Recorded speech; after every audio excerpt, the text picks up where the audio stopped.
Hey everyone, doing a video update today. Wanted to show off this tank, which was the first tank that I really set up.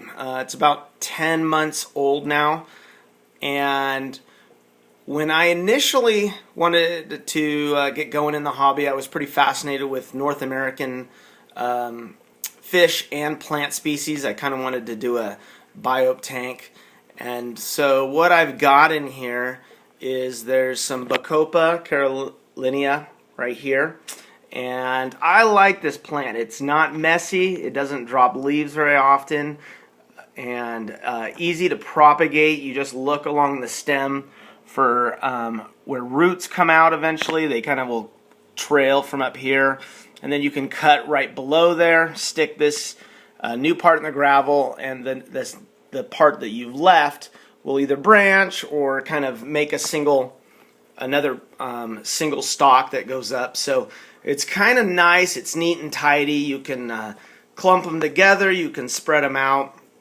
but for me I like it because they don't create a lot of trash in the aquarium.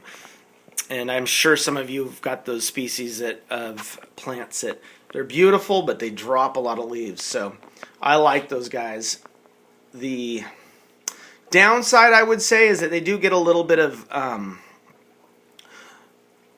black algae spotting on the leaves, similar to the Anubias. Because they grow so slowly and the leaves are on there for so long, they do get a little spotting of that, and so sometimes they do look a little ratty, but it's never too bad. I do like how the tips get pink up near the highlight, and it's just a nice plant.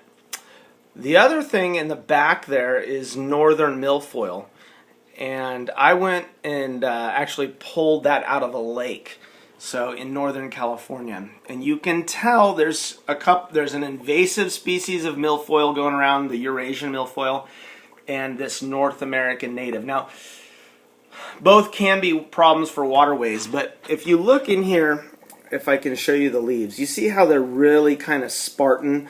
There's not a whole lot of little tines coming off. That's northern milfoil. The Eurasian milfoil, they look more like feathers of a bird. They're really dense.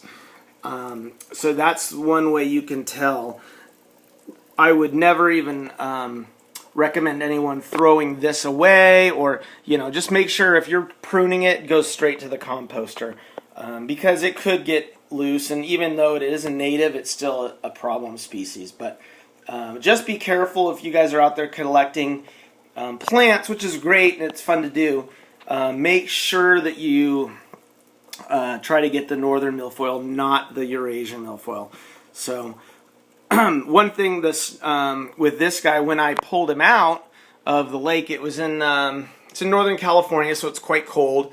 It was in the fall, and these tips, when they're kind of going dormant of these things, they're kind of in whorls and they're really tight, almost kind of like packed up like a little pine cone or something, and then they break off and float to the bottom, and then they make a new plant later in the spring. Well, unbeknownst to me, something else shelters inside there in the winter, leeches. So I had planted a bunch of them in the ground, and they were all starting to open up and starting to go, and then all of a sudden I had these big purple worms, and these leeches, they were good size, couple inches long when they were all elongated, and they're really tough. So, and they would burrow in the substrate. Luckily, I only had about 3 of them, but I did catch them out of there.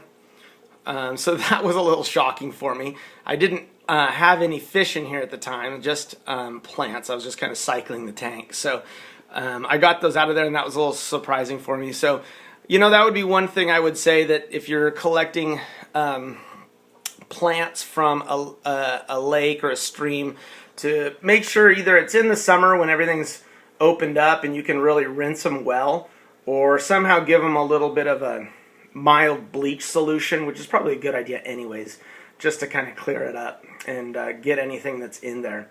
Now, there's 2 Fundulus species in here, and Fundulus is a North American native. It's a killifish, non-annual killifish.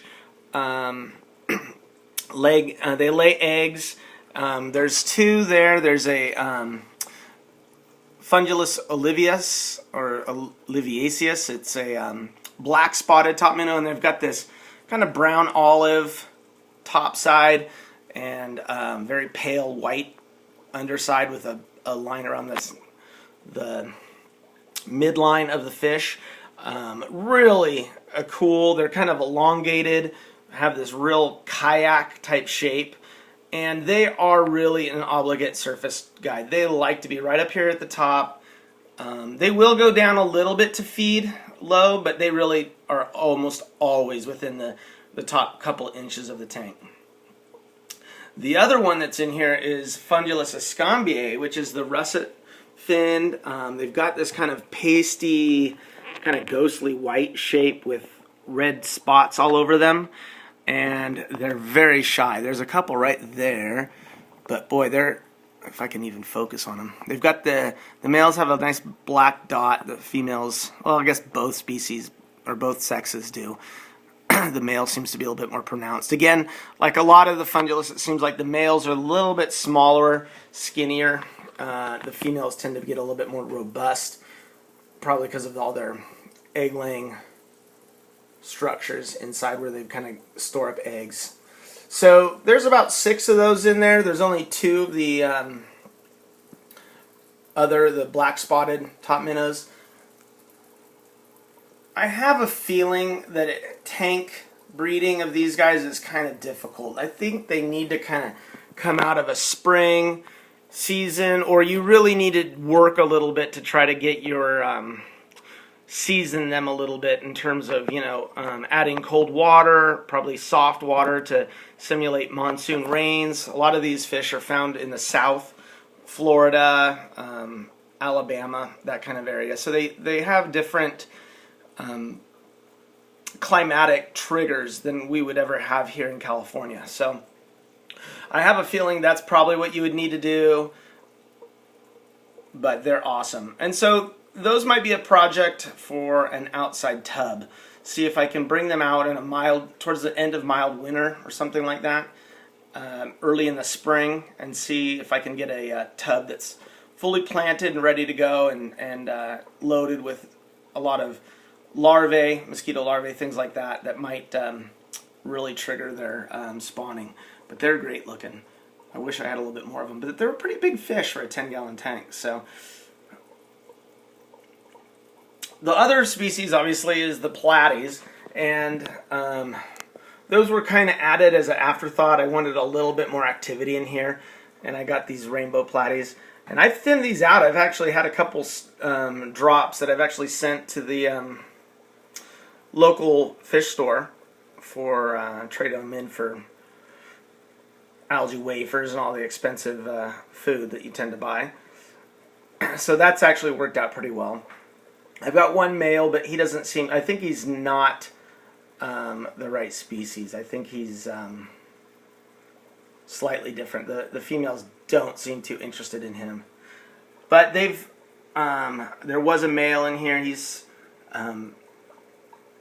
passed, but they, of course, they store up sperm, so I just keep getting babies.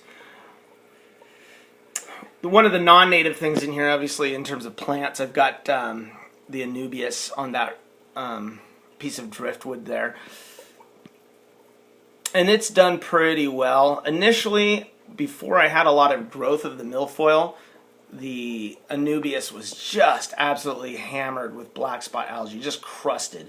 And most of those leaves are all gone now, and then the plants are doing great. But they do need a little bit of shade. They don't seem to like highlight. So there you go, guys. We're coming in on almost a year for this tank. It's done really well. I think one of the things I would say is this milfoil is great, but it's been trimmed about 3-4 times. It just spreads, and it's a good plant in that regard. The Bacopa, and in the other regard, in a low-tech setting, just does not grow very quickly. So I've been multiplying it as I've gotten more and more and more. But that, you see, in 10 months, that's not a whole lot of plants. It's a pretty slow grower. And once it kind of gets to a point where it's right up near the top, it just kind of sits.